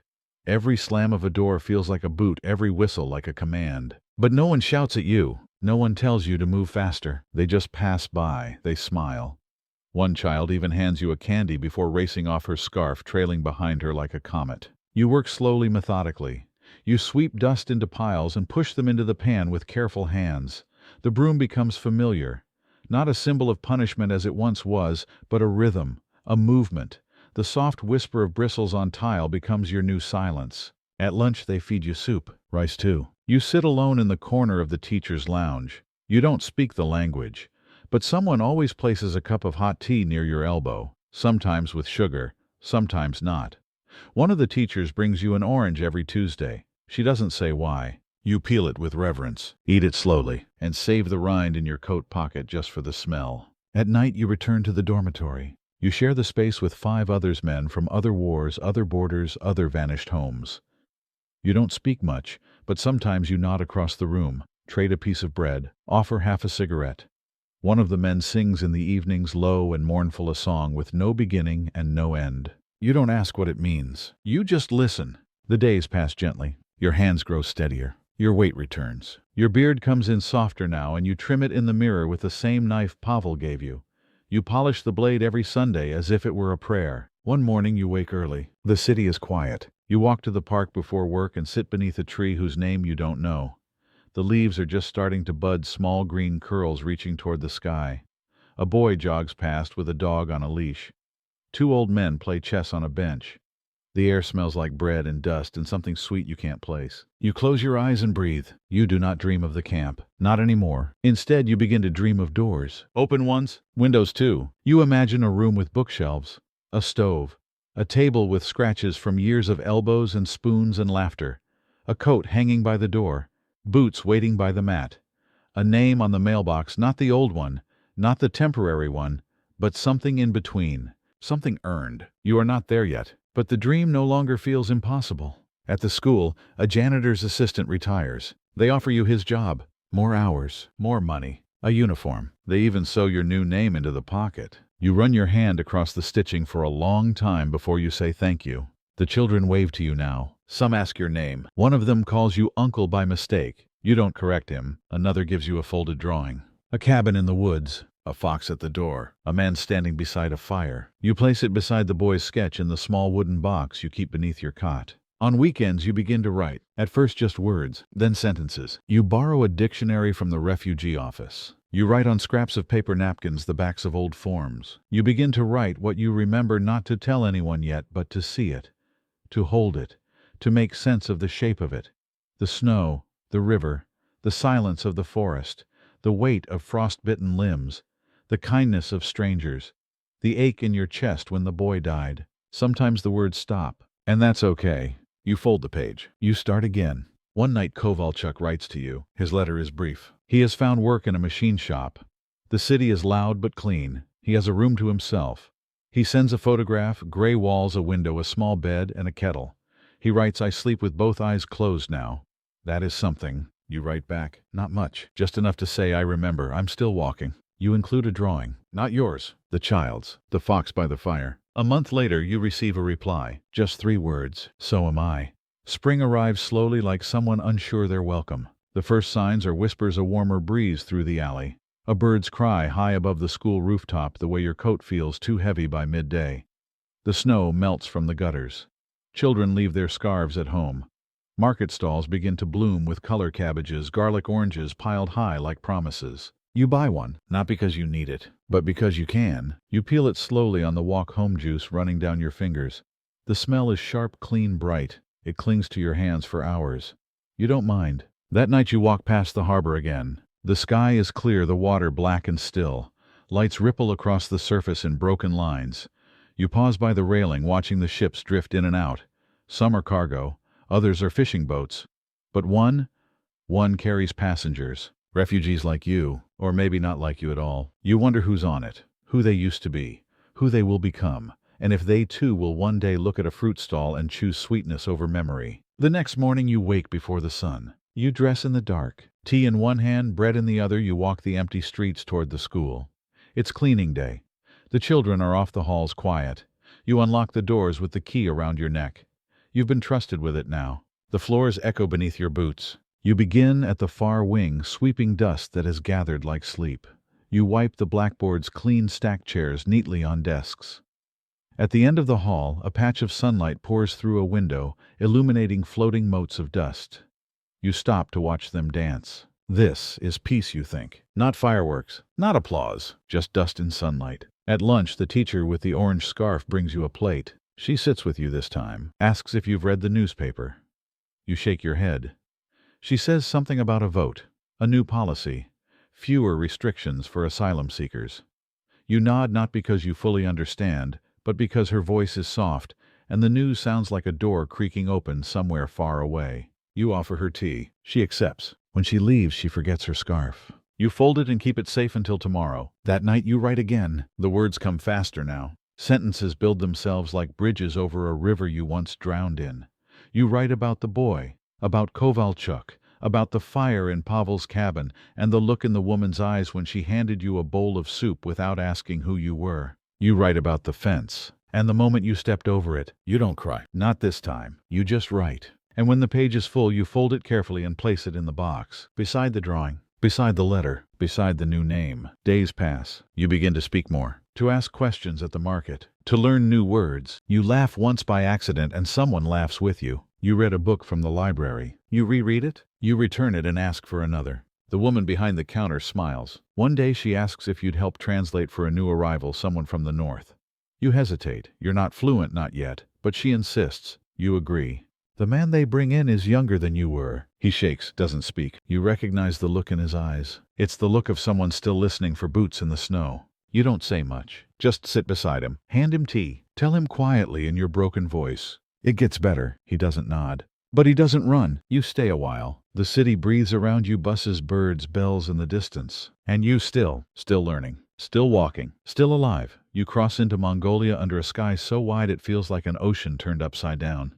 There is no fence, no guard, just a slope of broken stone and a wind that tastes different, warmer, drier, filled with dust instead of snow. You descend slowly each step, releasing a memory of the cold you've carried for so long. Behind you, the Siberian forest thins and disappears into fog.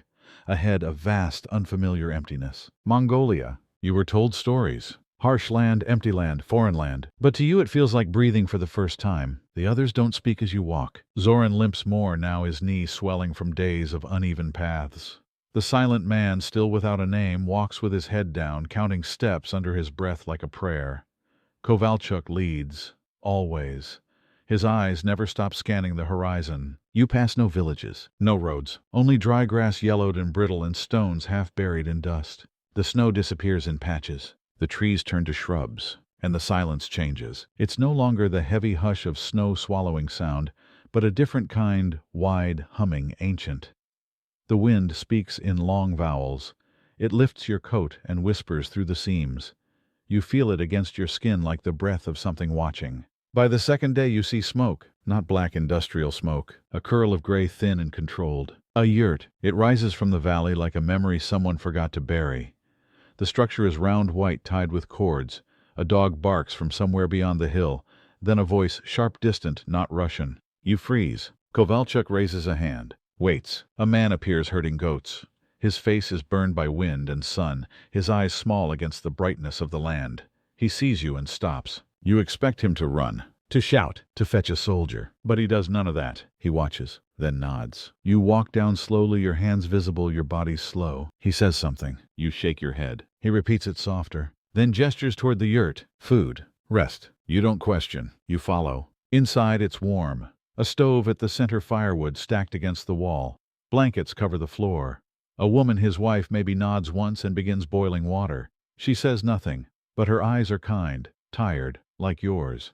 They feed you broth. Salty, thin, but real. They don't ask where you came from.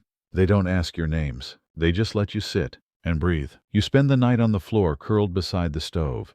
For the first time in days, your dreams are blank. Not snow, not screams, just blackness, quiet and soft. At dawn, the man brings horses. 2. He points west, then at Kovalchuk, then at Zoran's leg, then back west. You understand. He's giving you a chance, a way forward, a gift with no explanation. Kovalchuk places something in the man's hand. You don't see what it is. The man closes his fingers around it and nods. No more words are exchanged. You ride. Zoran behind Kovalchuk. You and the silent man take turns walking beside the horses, resting your legs when you can. The land stretches for days. Mountains in the distance. Dry rivers.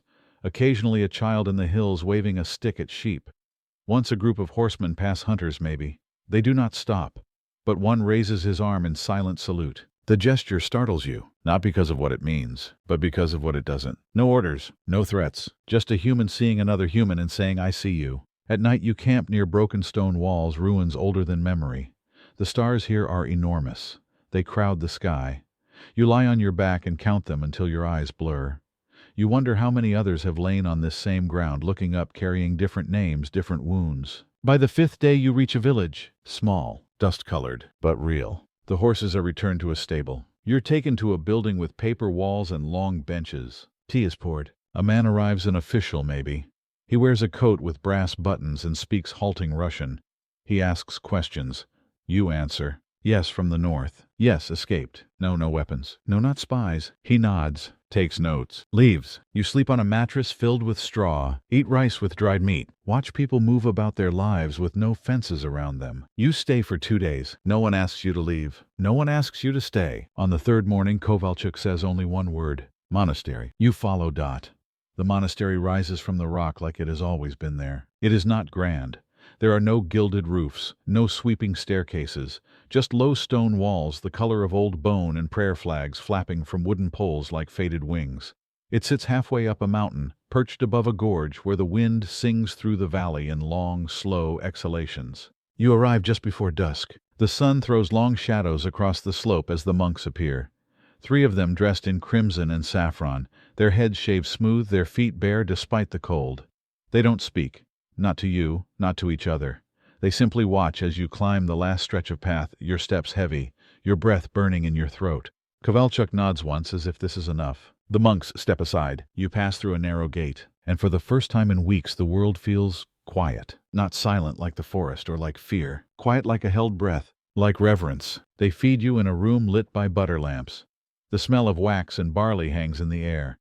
You sit cross-legged on a mat. A bowl is placed before you, rice-thin stew, a slice of dried pear. No one watches you eat. No one hurries you. They simply move around you like wind around stones. You sleep in a cell no bigger than a closet. Stone floor, wool blanket, a single candle, and for 3 nights you rest. You do not speak. You do not explain. You let the silence hold you. On the 2nd day you follow one of the monks to the roof. He does not look at you, but he knows you're behind him. He leads you to a corner where the wall crumbles slightly, and there he sits. You sit beside him. The valley sprawls below, clouds draped over the ridges like forgotten scarves, the sky bluer than you've ever seen it. The monk closes his eyes, breathes. You do the same. You sit like that for what feels like hours. The wind moves gently across your skin. At one point a hawk passes overhead, wings outstretched, silent as a shadow. You open your eyes. The monk is gone. On the 3rd night it rains. Not snow rain. It falls on the stones like a lullaby. You sit near the open doorway of the dining hall, watching droplets gather on the edge of the roof and fall in perfect rhythm. Zoran sleeps with his back against the wall. The silent man is sharpening a stick, though there is nothing here to fear. You think of the boy again. The way he reached for your hand. The way his eyes never stopped asking questions even when his voice failed. You wonder if he would have liked this place. You think maybe he would have. Before you leave, one of the older monks gives you a bundle, wrapped in cloth. Inside, dried fruit, hard biscuits, a small clay pendant with a spiral etched into the surface. Kovalchuk places it in your coat pocket without comment. That morning you walk out of the monastery gates with no words exchanged. No farewell. Only the flutter of flags in the wind. And the feeling, faint but undeniable, that something was given to you there. Something without a name. You descend into the lowlands. The air changes, drier now, thinner. The land opens again, plains stretching toward the horizon scattered with dust and sun-bleached bones of trees. The wind carries sand instead of snow. Your skin begins to crack from the dryness. But you keep walking, because forward is all you know. You pass herders with wide hats and quiet eyes. They wave, offer water from leather flasks. You bow in thanks. That night you sleep beside a dry riverbed. The stars return brighter here than anywhere else. You do not dream. You just sleep. In the morning your feet are blistered. Your lips bleed. Your eyes sting from the wind. But your legs still move. Each step takes you farther from the cold. Each step is a sentence written in dust. Each breath is yours. Yours again. Yours still. The snow is a memory now. You walk beneath a sky washed in copper light, the sun high and dry above your head. The land stretches in every direction, cracked and barren, painted in tones of rust and ochre. Dust swirls in tiny spirals at your feet. Wind hums low across the plain, lifting grains of sand that scrape your cheeks and whisper against your clothes. This is the edge of the desert, the last place they said a man like you would ever reach. There are no trees now, no rivers, just rocks the size of skulls and shadows that vanish before you can step into them. Kovalchuk wraps a cloth around his face, only his eyes showing. You do the same. Zoran struggles to keep pace.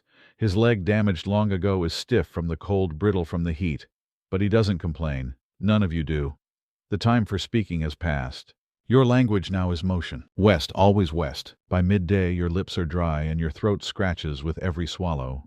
The canteen carries only a few mouthfuls of water. You measure each sip like gold. A single drop on your tongue. Enough to keep your mouth wet, nothing more. You remember the forest then, not with longing, but with disbelief. It feels like another life, like a dream someone else had. The boys' laughter, the sound of ice cracking, the sting of frostbite, the dead fox in the snow. That world is gone. This one is real now. And this one burns. You pass the carcass of a camel, bones bleached white, scattered by wind. A crow pecks at the hide that still clings to its ribs. It watches you pass unbothered. You nod to it as if you understand each other. You do. By evening the sky turns orange and violet. You reach a small outcrop of stone and take shelter behind it.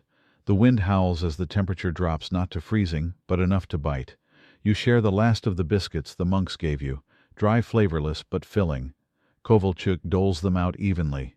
He always has. You sit in silence, your back against the rock, watching the stars appear one by one. The air is thin here. It carries no noise, no scent, just stillness. Zoran speaks first. His voice is a rasp. How much further? Kovalchuk doesn't look up. A few days, maybe more. To what? No answer. You all know what he meant. There is no destination. Just movement. Just survival. Just west. You sleep poorly. The sand finds its way into your eyes, your mouth, your clothes. It fills your ears and scratches at your skin. When you wake, it coats your tongue like ash. But the sky is clear, and you are still breathing. You walk again, across dunes that rise like broken waves, over flatlands that reflect heat like mirrors. Sometimes in the shimmer, you see things that aren't there. Trees, lakes, faces. You blink and they vanish. You stop trusting your eyes. You rely instead on the rhythm of footsteps, the shape of the wind, the weight of the sun on your back. Midday brings a miracle. A cart, abandoned. Wooden wheels half buried in sand, its frame leaning like a dying animal.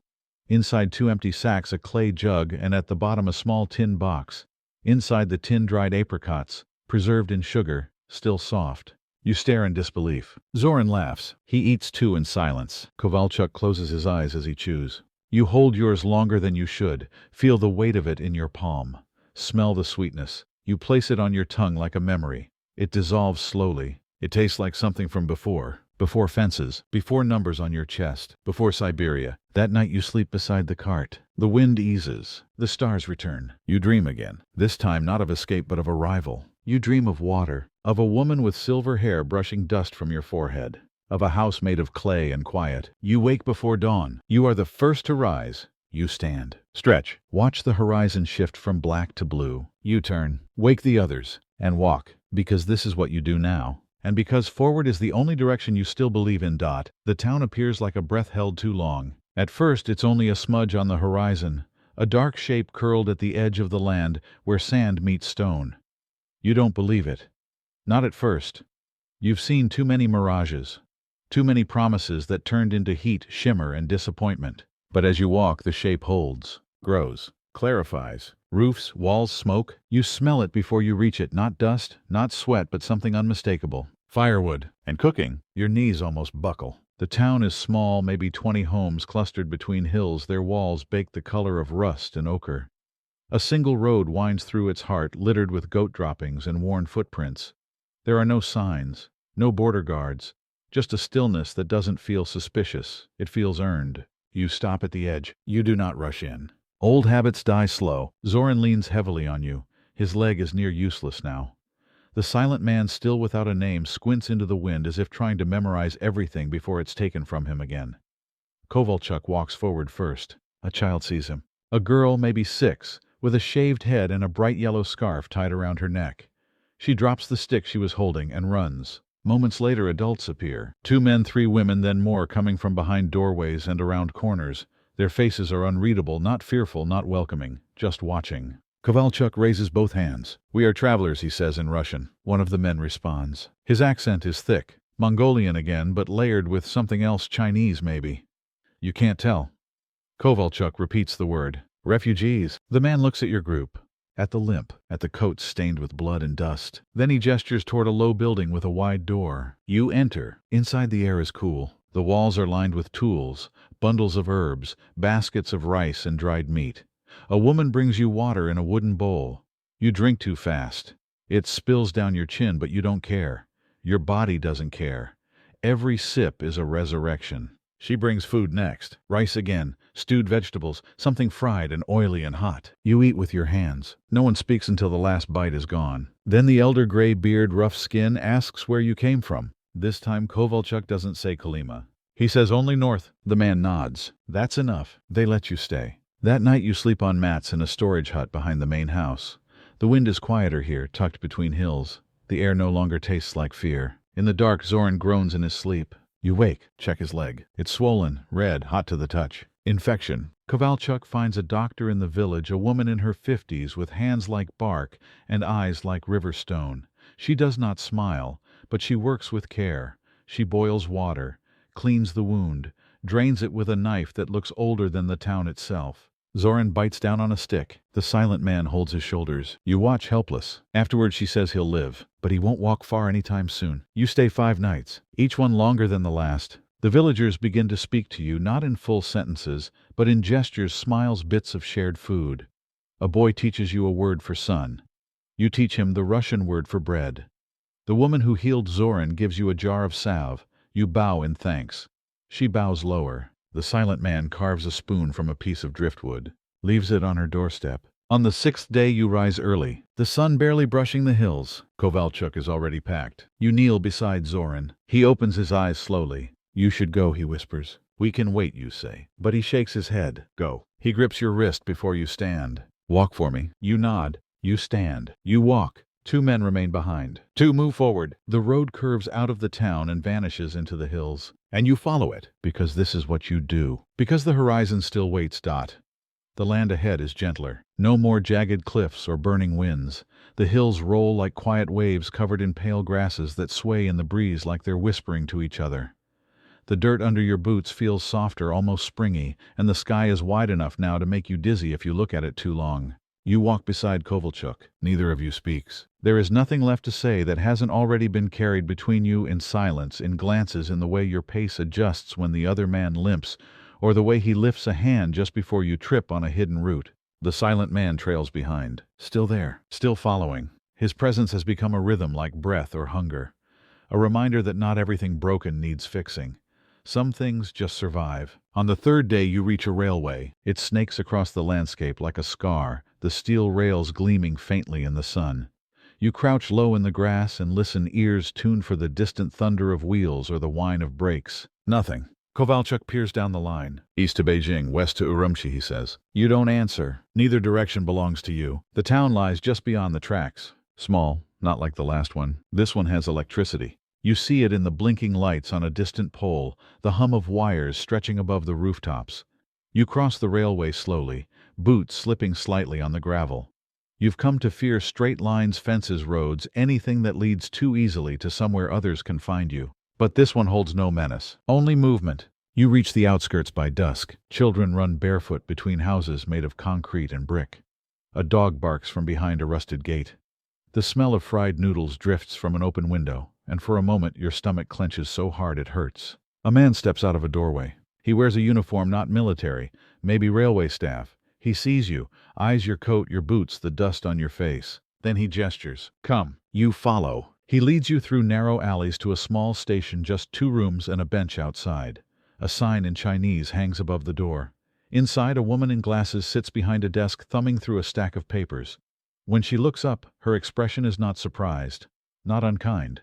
Kovalchuk speaks first. Refugees. She nods slowly. Then opens a drawer. Forms. She slides them toward you. You take the pen in your hand and stare at the paper. It asks for your name, your origin, your intention. You write your new name. Then where it asks for place of birth, you pause. You glance at Kovalchuk. He shrugs. You write a lie. Not because you want to deceive them, but because the truth no longer fits in the boxes. She collects the papers, stamps them. Twice. Then she picks up a phone and dials a number. Speaks in Chinese fast and quiet. You and the others wait outside. The bench is warm from the sun. You sit in silence as the sky turns purple. An old woman walks past pulling a cart of cabbages. She stops when she sees you, digs in her pocket, hands you an egg. Boiled, still warm. Then walks away. You hold it like glass. Eat it slowly, peel by peel, as if time itself depends on it. An hour later, a man in a van arrives. The door slides open. He gestures. You look at Kovalchuk. He nods. You climb in. The silent man follows. The door closes. The engine rumbles. And for the first time in a long, long time, you are not walking.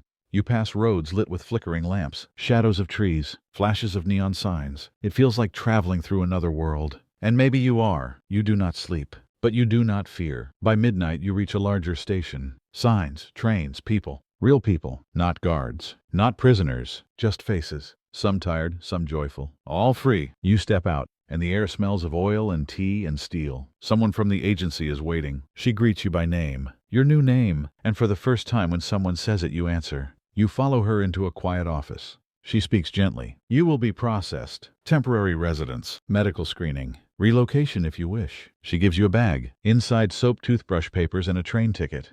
To where? You don't ask. You just hold it in your hand and feel its weight. A promise. A direction. A beginning. She smiles. You're safe now. And even though the words sound like a dream, this time, you believe her. You collapse in the train station just before dawn. Not from illness, not from fear, from arrival. Your legs give out the moment you reach the waiting room, a space too bright, too clean, too real. The polished floor reflects the ceiling lights like mirrors. Rows of steel benches gleam with condensation. A vending machine hums softly in the corner. There's a man mopping the tiles. He doesn't look at you. You sit on the floor, your back against the cool wall, the plastic bag from the refugee agency cradled in your lap like a newborn. Inside it, your name, your documents, your next meal, and a ticket to where you still don't know. But it has a date, a time, a direction. Your hands tremble as you unfold it. A woman in a blue uniform approaches. She kneels beside you, speaks gently. You don't understand the words, but you understand the tone. She's not asking for anything. She's offering. You nod. She brings you tea, not the weak, tasteless kind they served in the camp. Real tea. Hot. Strong. You wrap your hands around the cup and let the heat seep into your fingers. It hurts at first, like every nerve in your hand is waking up. You sip carefully, the liquid burning your tongue. You don't mind. For the first time in what feels like a lifetime, you feel like something is entering you that isn't survival. It's warmth. It's kindness. It's proof. The silent man sits beside you. You'd almost forgotten he was there. He doesn't speak, never has. But he reaches into his coat and pulls out a folded piece of cloth. Inside is a string of dried berries, dark, shriveled, hard as stone. He breaks it in half, gives you one. You chew slowly. It tastes like earth, like dust, like something that has waited years to be remembered. The train arrives 2 hours later. You board together. No guards, no chains. Just passengers, workers with lunchboxes, children with backpacks, an old man reading a newspaper with cracked hands. You take a seat by the window. The silent man beside you. Kovalchuk is gone now. His train left the night before, a different direction, a different fate. But he pressed his hand to your shoulder before he boarded and said, "Whatever happens, walk like you belong." And now you do. The train groans to life. You feel it before it moves, the vibration in the floor, the shift in the air. Then the gentle tug like someone pulling you forward with both hands. You watch the station slide past, then the streets, the wires, the walls. And then the open. Fields, trees, a river, villages with red roofs and laundry hanging from the windows. You stare at it all like a man reborn. Each frame of scenery feels like it's been painted just for your eyes. The way the smoke curls from a chimney, the way a woman waves to a passing car, the way a dog barks at the wind and no one stops him. The silent man leans back in his seat and closes his eyes. You do not. You watch every second, like you're afraid it might vanish. A girl across the aisle offers you candy. You shake your head, smiling softly. She grins anyway. Her mother tugs her gently away. You want to tell her it's okay, but you don't know the words. Not yet. You eat the last of the berries. You sip the last of your tea. You unfold the ticket again. The name on it isn't yours. Not the name your mother whispered when you were small. Not the name the guards shouted. Not the one they stitched onto your uniform. But it's the one you chose. The one you carry now. And maybe, just maybe, it will be enough. The train slows. You gather your things. Not much. A coat, a bag, a drawing tucked deep inside. You step off into a station buzzing with noise. Announcements, footsteps, laughter. The scent of dumplings and diesel in the air. Someone bumps your shoulder. Apologizes. You nod. You walk through the crowd. Toward the exit. And when the doors open, you walk into the sunlight. Not like a man escaping anymore, but like a man returning. The police come quietly. No sirens. No boots on tile. Just a pair of plainclothes men waiting outside the noodle shop where you'd found shelter from the wind. You're halfway through your bowl, steam rising, the salt sweet on your tongue, when the younger one steps forward and says your name. Your new name. The one you thought might carry you far enough to vanish. You look up slowly. The two men are calm. Not hostile. Not smiling either. They gesture toward the alley behind the shop. One holds out his badge, not pushing it in your face, just offering it like a courtesy. You nod. You wipe your hands on your coat. You follow them. There's a car. You sit in the back. They don't cuff you. Don't speak for the first 10 minutes of the drive. Just the radio murmuring soft Mandarin words you don't understand, a woman's voice reading the news like she's singing you to sleep. Eventually, the older officer turns to you. He speaks slowly. English. You are safe. You're not unsure what that even means anymore. He continues. You crossed illegally, that is true. Another pause. But you are not the first. You glance at him. He holds your gaze for a moment, then looks away out the window where trees flicker past in the soft afternoon light. You are not a spy, he adds. We know that. You say nothing. You don't even know what you are anymore. The building they take you to isn't a prison. Not exactly. It's too clean, too quiet. The walls are white, the bed's made. There's a guard, yes, but he offers you tea. There are other men here too. Thin, tired. Some with wounds, some with children. You are not alone. And that somehow feels stranger than being watched. An interpreter arrives the next day. She sits across from you, her eyes kind behind thick glasses. She asks your story. You tell it, not all at once. It spills out over hours like water from a broken pipe. You leave out names, you add some.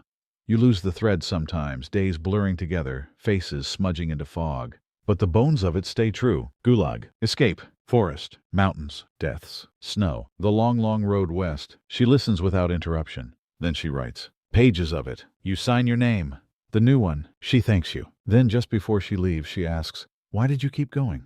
You think for a long time, then say because I didn't know how to stop. Weeks pass. You are moved to a different room, less sterile, more light. There's a small window overlooking a courtyard with a crooked pine tree. Every morning you sit by it and sip tea. One of the guards teaches you to play Xiangqi Chinese chess. You lose every game, but you keep playing. It's something to do with your hands. They let you write letters. To who they don't ask. You write one anyway. Not to a person. To a memory. To the part of you that still believes in fire, in walking in names. They give you clean clothes. A new toothbrush. You shower. You look in the mirror. The face that looks back is not the one they took from the prison years ago. It is older. Thinner. The eyes hold more than they should. But it is a face. Yours. One night a visitor comes. Not an official. Not a stranger. A monk. His robes are plain. His voice is quieter than the wind. He doesn't ask questions. He just sits. You sit with him. And the silence is the kind that heals. You close your eyes. For a moment you feel like you're sitting not in a room, not in China,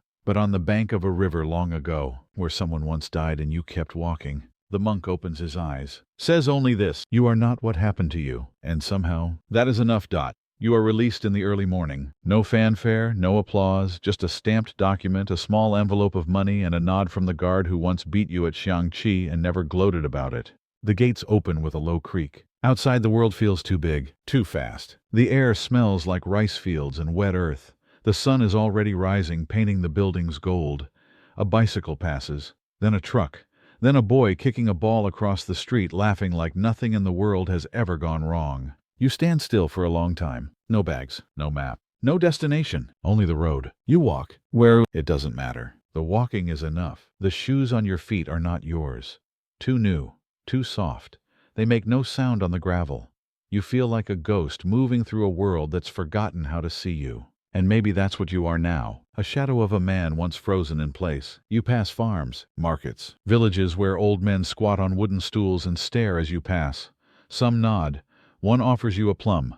You take it, you bow. You keep walking. You sleep in shrines, on porches, in the fields beneath stars that feel too bright to be real. Once you dream you are back in the forest. You're not cold. You're not hungry. You're simply there. And the trees whisper something in a language you don't know but feel in your bones. When you wake, your pillow is a bag of rice. And the monk is sitting beside you again. He offers no smile, no explanation, just hands you a wooden bowl and some hot water with ginger. He walks with you for 3 days. You speak little. You don't need to. On the 4th morning, he's gone. You're not surprised. You walk on. Time bends. You stop counting the days. You stop needing to. Once you catch your reflection in a shop window, the man staring back wears clean clothes and carries himself differently. He looks free. But you know better. Freedom is not a place. It's not a country or a stamp or a door that opens. It's the moment you stop needing to run. And you haven't reached it yet. You reach the coast, a gray, misty harbor filled with boats and gulls and the smell of salt. You sit on a bench and eat a sweet bun someone gave you without asking why you looked so thin. You watch the waves. You breathe. and for the first time in years you feel it. A kind of stillness, a kind of peace. You could go on. You could disappear into this city, into another name, another country. You could, but you don't. You stay. You work. You clean dishes. You learn words. You save. And every night you sleep with the window open so the wind can find you. Years pass. Your hands heal. Your eyes soften. Sometimes you tell your story in fragments. Not to strangers, not for glory, but to those who need to hear it. You always end the same way. I walked. I lived. I kept walking. And they nod. And you smile. But the truth, no one really believes it. How could they? 6,500 kilometers. Through snow. Through war. Through silence. And yet you know it happened. Because the cold never fully left your bones. Because sometimes even now in the middle of summer you wake with your hands curled like claws and your breath rising in mist. Because in every quiet room you still hear the wind singing through the trees. Because your feet never really stopped.